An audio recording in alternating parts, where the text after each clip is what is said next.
Sly 3 was developed by Sucker Punch Productions, the same team behind the first two entries in the Sly Cooper series.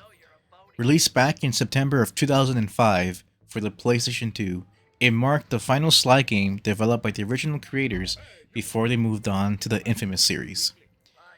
The game was later bundled into the Sly Collection for PS3, and in pleasant surprise, it made its way to PS4 and PS5 in late 2024, bringing this cel-shaded classic to a whole new generation. Set after the events of Sly 2 Band of Thieves, this third installment finds Sly attempting to access the Cooper Vault, a heavily guarded repository of his family's thieving legacy. But to crack it, he needs a crew, and not just the usual suspects. Sly is now facing a new threat, Dr. M, a mysterious scientist with a personal vendetta against the Cooper clan. This time around, however, Sly realizes he can't face this challenge alone, and that's where the core of Sly 3's innovation truly shines.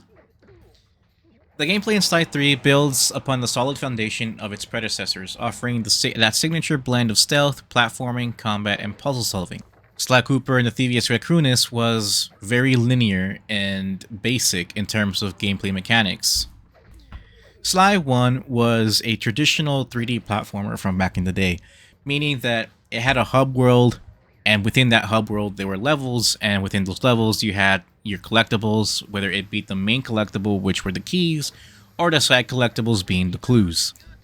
After you completed collecting the clues within a particular level, they gave you access to the vault within that level. The vault contained pieces of the Thievius Raccoonus, and with that, it gave Sly new movesets for your gameplay. The main collectible in the first game were the keys, and these keys were, literally keys to unlock doors to progress through the game. Sly 2 builds upon the collecting and the platforming of the previous game, but moved away from being a complete linear experience. Instead of being a linear experience, Sly 2 became more of a semi-open world game. I wouldn't call it a complete open world because you were still constrained to the hub of the level, but you had access to certain sections of the level to do your missions. Clues played the same role as the previous game, where you collect them, open the vault, and you get a new moveset for Sly. The game also added purchasable gadgets where they expanded the gameplay for each character and gave them special abilities as well. So now the gameplay in Sly 3 builds upon, again, the foundation of the predecessors, offering that signature blend of stealth, platforming, combat, and puzzle solving. But this time, the roster gets expanded with more playable characters rather than traditional 3.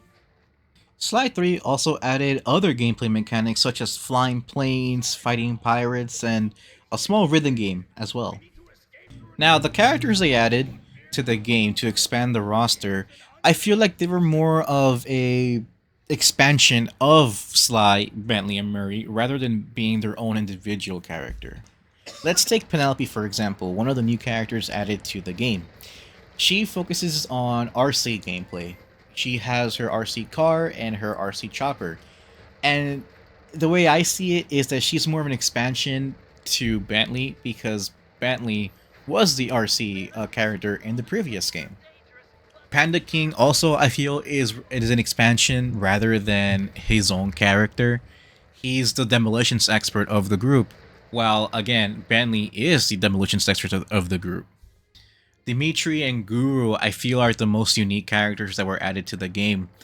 Guru focuses on, I guess, magic or mind control, where he can take control of the minds of the enemies and also become certain items. Dimitri, I feel, kind of was underutilized in my opinion. His gameplay was constrained to the underwater levels, and they were really few, to be honest. I think the storyline for all three games are fantastic. I think all the narrative and story elements of all three games are pretty good. But I feel like the third one is more engaging and I think something different compared to the first two games. I think that adding Dr. M as the villain in the game is very interesting because it shows more backstory, more lore of the Sly games, things that we didn't know, and how Dr. M was part of the Cooper clan back in his day. I also like how the characters interact with each other, the dynamic between the Cooper gang and the things they go through. Banter and, you know, the things they do and act, it feels like they're real and it creates like a real sense of, you know, a family or teamwork. I feel like Bentley and Murray evolved beyond just support roles. They became integral parts of the heists, and I feel like they became one with Sly in a way, compared to the previous games where they were just like helping him. And with the introduction of Penelope, Guru, and Dimitri adds new layer to the group's dynamic, each with their own, you know, compelling backstories and motivations for joining Sly's cause. They aren't joining just for the sake of the plot.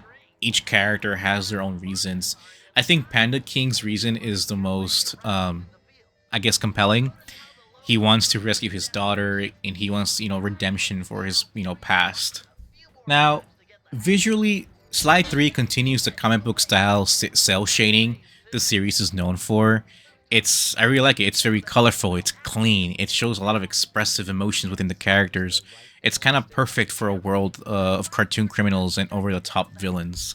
The characters do show a lot of emotion in this game, but I feel like the thing that, you know, kind of holds it back, like any other Sly game, is that the animations look a bit robotic in my opinion. Like, I understand it's the PS2 era of gaming, but they feel a bit stiff in my opinion. I really do love the environments, the levels, locations that every game presents. Each location feels distinct, from swashbuckling Pirate Cove to the serene Japanese dojo. The character designs are expressive and memorable, like I said before, and honestly, the soundtrack, the music in these games, top tier. The music, the soundtrack, it's very jazzy, very heist music type of feel. And I like how it dynamically changes with the actions of the game, with the environment of the game.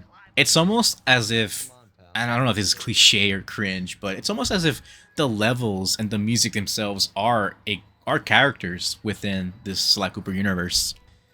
I feel like the whole iteration of this game of adding a whole other gang to the series was underutilized in my opinion. I feel like the new members of the gang were underutilized in my opinion because we only get to use them at certain points of the game, and we couldn't even pick them in the Hey Safe House. We can only pick Sly, Murray, and Bentley, and we only got the chance to play as those other characters if the mission transitions into a part that, you know, the other teammates can play in. This isn't a perfect game. I'm not saying this game is perfect. There are some flaws or some nitpicks that, you know, I don't really like about the game. I think, for instance, I think it being like extremely short is one of them. I've always thought that the Sly games were extremely short. They feel really short in my opinion. The episodic structure emphasizes how short the games are, because most of the games have an average of 5 to 6 levels, if I'm not mistaken. And each level, if you're playing it casually without, you know, speed running or, you know, doing everything as fast as you can, is about 45 minutes to an hour long each level. And again, the games have about 5 levels each, so it's like about a 5-hour game. Now, I'm not really the biggest fan, or I don't really care for reviews, scores, and stuff like that about games I play. But Slide 3 did score a 83 on Metacritic. But according to some fans, they felt like it didn't reach the heights of Slide 2. I understand why people believe that Slide 2 is better than Slide 3, and I'm one of those people. I think that Slide 2 is the strongest and the best out of the original trilogy from back in the PS2 days. I think the second one is the best because it builds on the foundation of the first one by expanding the worlds and expanding, you know, the playable characters, the gameplay mechanics. They added a lot, but they didn't add a lot too much that where the game felt completely different from its original. Now, when you compare that to Slide 3, yes, it did add a bit more, but it wasn't anything like drastic like the transition between Slide 1 and Slide 2. Slide 3 kept the semi-open world. It actually got rid of things. Now that I think about it, it got rid of the clues. Now I don't know if that's like a controversial thing within the Sly, fan base. I'm like 50-50 on it because like clues are annoying to get, but I understand why they are there. It's another thing to collect in a 3D platformer where you collect shit. Um, but it is annoying to go out of your way to find them. So I'm like, if they're there, cool. If they're not, that's fine. Slide 3 did add a gimmick where some levels were 3D. The game itself came with a pair of 3D glasses. Um, but I think the biggest gameplay change, besides the new roster, was the ability to add co-op. But I don't think that's like a thing where people are like, holy fuck, there's co-op. This is the best game of the millennium. Like, okay, you added co-op to a single player game, and the co-op are just mini games. So it's like, all right, bro, cool, I guess. Anyway, despite all that, Sly 3 remains a beloved entry in the Sly Cooper series, in my opinion, I think. The co-op mechanics, the memorable new characters, and the diverse heists offer a fresh and exciting experience. It solidified the importance of Bentley and Murray as, core members of the gang, but opened up new possibilities for the franchise's future. So it might not be perfect, but it's still a heartfelt farewell to the original trilogy, It evolved to bring new ideas to the table, and it let characters grow. So, yeah, Sly Cooper 3. Pretty good game. I love it. Dope as fuck.